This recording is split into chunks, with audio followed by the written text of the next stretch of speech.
భావిస్తున్నాను. Hello hello అందరికీ నమస్తే. చాలా చాలామందే వచ్చిళ్ళు. అసలు మేము సెన్సార్ వర్క్స్ ఫైనల్ కాపీ తీయడంలో బిజీగా ఉండి ఎవరిని ప్రాపర్గా ఇన్వైట్ చేయలేకపోయాము. కానీ హాల్ అంతా నిండింది.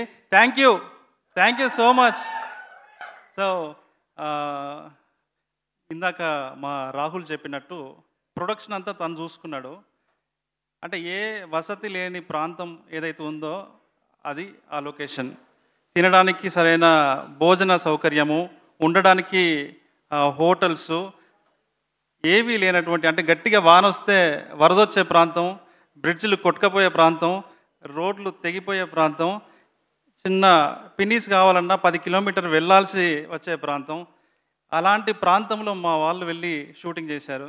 ఎవ్రీడే ఏదో ఒక ప్రాబ్లం మాకు నేచర్ నుంచి వచ్చేది. వర్షాకాలంలోనే షూట్ కావాలని వర్షాకాలంలో షూట్ చేశాము. ఎందుకంటే అక్కడ పచ్చని కొండల మధ్యలో చిన్న గూడెం ఉంటుంది. ఆ నేచర్, ఆ బ్యూటిఫుల్ విజువల్స్ కోసం అక్కడే చేసాము. ఇంకా ఆథెంటిక్గా ఉంటుందని కూడా. సో కరెక్ట్గా వీళ్ళు షార్ట్ పెట్టే టైంకి ఒకరోజు వాన వచ్చేది, ఒకరోజు వరద వచ్చేది, ఒకరోజు బాగా ఎండగాసేది.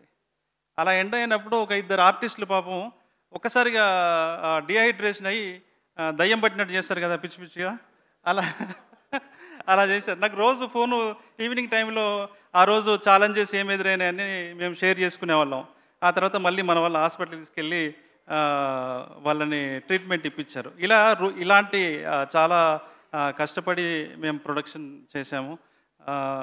నిజంగా మీ టీం అంతా కూడా, అంటే రాహుల్ టీం అంతా కూడా ఎక్స్ట్రాడినరీ అచీవ్ చేశారు. అండ్ కిరణ్ బ్రదర్, మిమ్మల్ని చూస్తుంటే ఇట్లా మట్టి మనిషిలాగా అనిపిస్తాడు. అంటే మనలో నుంచి వచ్చిన ఒక మనిషి, ఒక కామన్ మ్యాన్ నుంచి ఎవాల్వ్ అయిన ఒక హీరోలాగా మీరు అనిపిస్తారు. మీరు ఇక్కడికి రావడం చాలా సంతోషం. And Shivaji sir, thank you so much sir. చాలా మీ సినిమాకి నేను అసిస్టెంట్ డైరెక్టర్గా పనిచేద్దామని వచ్చినా కానీ మీ డైరెక్టర్ అప్పుడు తీసుకోలే నన్ను. మీరు ఈ సినిమా కోసం మీరు ప్రమోషన్స్లో మీరు చేస్తున్న సహాయం అంతా ఇంతగా sir, thank you so much. And Shivaji Raja sir, so sweet, నాకు చాలా ఇష్టం మీరంటే. అండ్ అనిత చౌదరి గారు, మీ వాయిస్ అంటే నాకు చాలా ఇష్టం. మీరు అద్భుతంగా యాక్ట్ చేశారు. కానీ అన్ఫార్చునేట్లీ డబ్బింగ్ మేము వేరే వాళ్ళతోని చెప్పాల్సి వచ్చింది. So sorry for that. And Kavitha garu and batch, super రా మీరు, అసలు ఏమన్నా ఎనర్జీయా. అండ్ అఖిల్, తేజు, మేము చాలా ఒక 3 months మేము క్యాస్టింగ్ కోసం సమయం కేటాయించాము. అఖిల్ తొందరగానే ఆన్ బోర్డ్ అయ్యాడు. కానీ హీరోయిన్ తెలుగు అమ్మాయినే తీసుకోవాలని మేము చాలా స్ట్రిక్ట్గా చాలా ప్రొఫైల్స్ చూడగా లాస్ట్కి ఒక మట్టిలో మాణిక్యం లాగా మాకు తేజస్వి దొరికింది. ఆమెను చూస్తుంటే నాకు ఒక సాయి పల్లవి లాగే కనిపిస్తుంది నాకు. అంటే ఆమె థాట్ ప్రాసెస్ కానీ, ఆమె యాటిట్యూడ్ కానీ, మాట్లాడే విధానం కానీ, యాక్టింగ్ కానీ, రైటింగ్ని అర్థం చేసుకునే విధానం కానీ నాకు సేమ్ అలాగే కనిపిస్తుంది. అఖిల్, నెక్స్ట్ విజయ్ దేవరకొండ నువ్వు, గ్యారంటీ చూసుకో, నెక్స్ట్ విజయ్ దేవరకొండ. అండ్ ఇది చాలామంది ఇది ఒక ప్రాంతానికి పరిమితమైన సినిమా అనుకుంటున్నారు. ఇది ఏ ప్రాంతం కథ కాదు, ఈ దేశంలో ఉన్న ప్రతి ఇంటి కథ ఇది. ఒక ఇంట్లో కూతుర్ని, ప్రతి ఇంటి కథ ఇది. ముఖ్యంగా ఆడపిల్లలున్న ప్రతి ఇంటి కథ ఇది. ప్రతి ఇంట్లో కూతుర్ని బాగా ప్రేమించే ఒక తండ్రి ఉంటాడు. ఆ తండ్రిని ప్రేమిస్తూనే బాయ్ ఫ్రెండ్ కోసం కలలుగానే ఒక కూతురు ఉంటుంది. ఈ కూతురిని సహచరిగా చేసుకోవాలి, పెళ్లి చేసుకోవాలని కలలుగానే ఒక అల్లుడు ఉంటాడు. ఈ ముగ్గురు ఉన్నటువంటి కథ రాజు వెడ్స్ రాంబాయి కథ.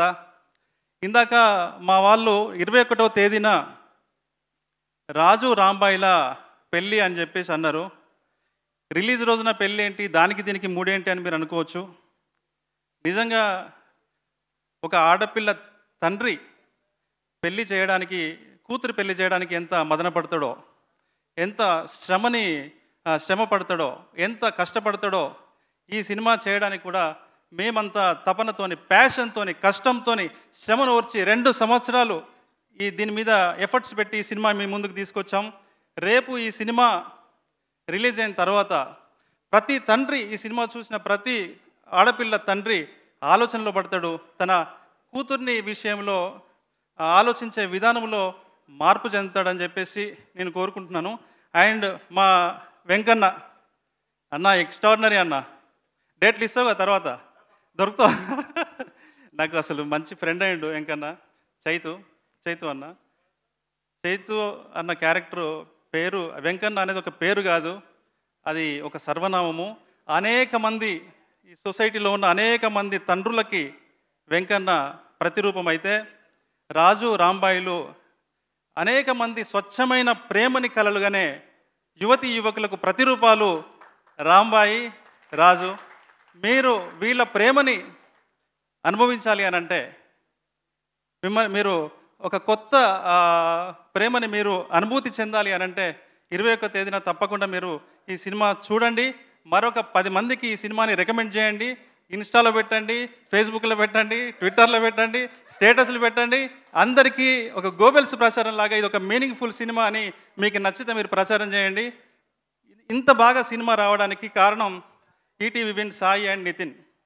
కొన్నిసార్లు నేను భయపడ్డాను, అరే ఇంత మనం రస్టిక్గా చేస్తున్నాము, ఈనాడు అంటేనే ఇండియన్ సెన్సార్ బోర్డు కంటే కొంచెం ఎక్కువ, వీళ్ళే సగం సెన్సార్ చేస్తారు. సో ఎట్లా ఏంటి అని అంటే, ఒకరోజు నైట్ 10 o'clockకి సాయి గారు ఫోన్ చేసి అన్న మీరు తీయండి అన్న, మీరు ఎట్లా ఉంటే అట్లా గుద్దండి, మీరు నేను చూసుకుంటే వెనకాలన్నాడు. దాన్ని సాయిలు కాంపాటి రస్టిక్ వాళ్ళలో ఉన్న ఇన్నోసెన్స్, నిజాయితీ, కసి అన్ని సినిమాలో కనిపిస్తాయి. అతని హృదయం కనిపిస్తుంది.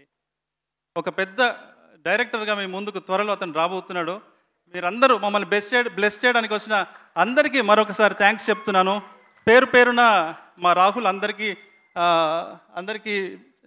థ్యాంక్స్ చెప్పాడు. అలాగే అందుకని అందరి పేర్లు నేను తీయట్లేదు. పూజారి నాగేశ్వరరావు గారు, ఇది సినిమాని ప్రజెంట్ చేసిన పూజారి నాగేశ్వరరావు గారికి నేను ప్రత్యేక కృతజ్ఞతలు చెప్తున్నాను. థ్యాంక్ యూ అన్న, మీరు నా వెనకాల నాతో పాటు నిలబడడం, నేను ఇంత దూరము రావడానికి కారణమైంది. Thank you so much. Thank you Venu గారు, థ్యాంక్ యూ రాహుల్ గారు. ఎస్, అండ్ ఇప్పుడు ఈ సినిమాకి పాటల